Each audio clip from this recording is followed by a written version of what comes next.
Selanjutnya adalah exposure. Apa itu exposure? Unit dasar risiko yang mendasari premi asuransi. Bahasa Indonesia exposure juga ya, atau terpapar kalau bicara COVID dulu. Ya, kita terpapar kuman, kita terpapar penyakit ya. Kayak gitulah. Nah, contohnya asuransi rumah. Satu exposure adalah satu rumah yang diasuransikan dalam 1 tahun. Ya, ini berarti cakupan jaminan. Ya, kita exposure itu cakupan jaminan. Kita akan dijamin selama 1 tahun dan cakupan itu mencakup apa yang tertulis dalam polis asuransi. Lalu ada lagi bicara resiko.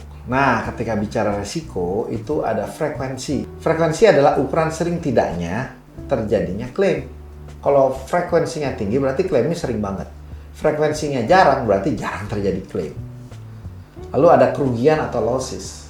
Kerugian adalah besarnya uang klaim yang harus ditanggung perusahaan asuransi.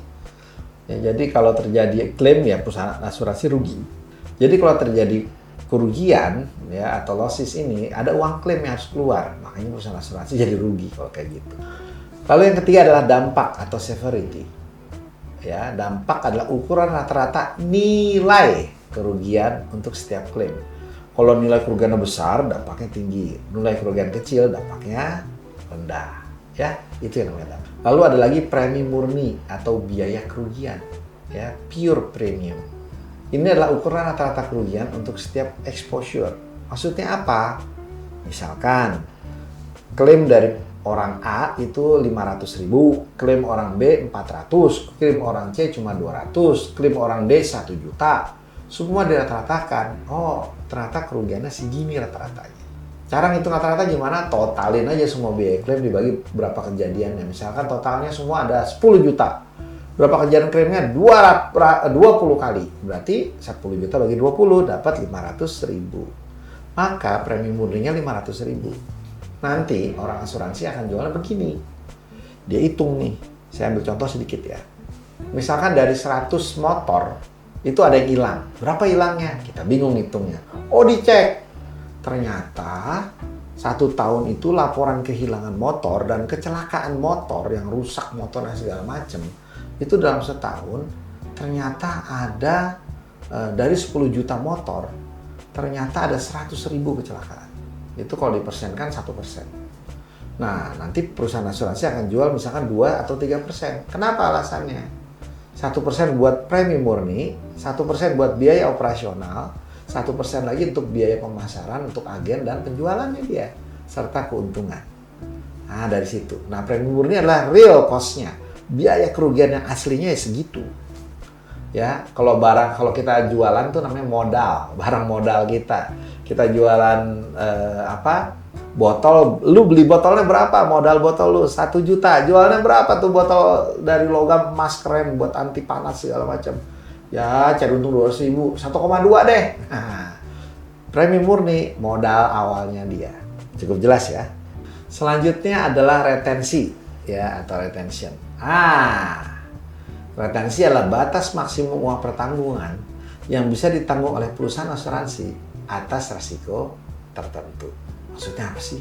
Ternyata kadang-kadang perusahaan asuransi bikin batasan. Ya, kita akan mengganti dengan maksimal uang penggantian sekian. Kalau Anda sering belanja di online gitu ya, di Tokopedia, di Shopee, itu kalau Anda ambil asuransi, maka disebut maksimum penggantian adalah sebesar harga nilai barang. Nggak mungkin lebih, misalkan. Dia akan tulis itu. Selanjutnya adalah tingkat premi resiko.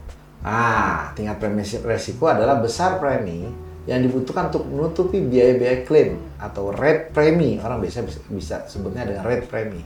Ketika menanggung sebuah resiko dengan mengabaikan biaya komisi, ongkos manajemen, dan biaya lainnya. Orang nyebutnya rate premi, nilai premi resiko, tingkat premi resiko. Tingkat itu jadi rate. Ya, karena sebenarnya aslinya tuh dalam bahasa Inggris rate. Di Indonesia kadang-kadang orang bikin rate itu tingkat. Sebenarnya bukan tingkat ya. Rate itu adalah nilai lah. Cuma kalau Anda pakai sehari-hari orang menyebutnya rate-nya berapa karena bahasa Indonesia agak susah. Selanjutnya adalah deductible atau resiko yang ditanggung sendiri. Deductible ya, yang dikurangkan dari yang kita punya. Jadi deductible adalah uang yang dibayarkan oleh tertanggung kepada setiap kerugian. Kenapa dibikin begitu? Karena kalau nggak orang main asal aja udah. Nggak cuek-cuek nanti juga dibayar asuransi. Seringkali misalkan motor. Kalau motornya hilang maka 15% itu deductible. Alias asuransi cuma menanggung 85%. Ya, ada yang kayak gitu. Itu nilai retensi yang dipakai. Ada lagi yang bilang, untuk setiap kerugian maka Anda harus bayar 150.000. Kalau ternyata Anda cuma ditabrak kecil, lalu dibilang, ini mah ngebenerinnya cuma 100.000. Kalau kita klaim ke asuransi, saya harus bayar 150.000. Males kali ya. Ketika kerugian itu lebih kecil dibanding deductible, ya kita ngapain? Kita klaim ke asuransi. Tapi kalau kerugiannya lebih besar dibanding deductible, maka biaya klaim adalah kerugian kita, misalkan 1 juta, dikurangi deductible 150.000. Berarti klaimnya dapat berapa? 850.000. Semoga cukup jelas ya.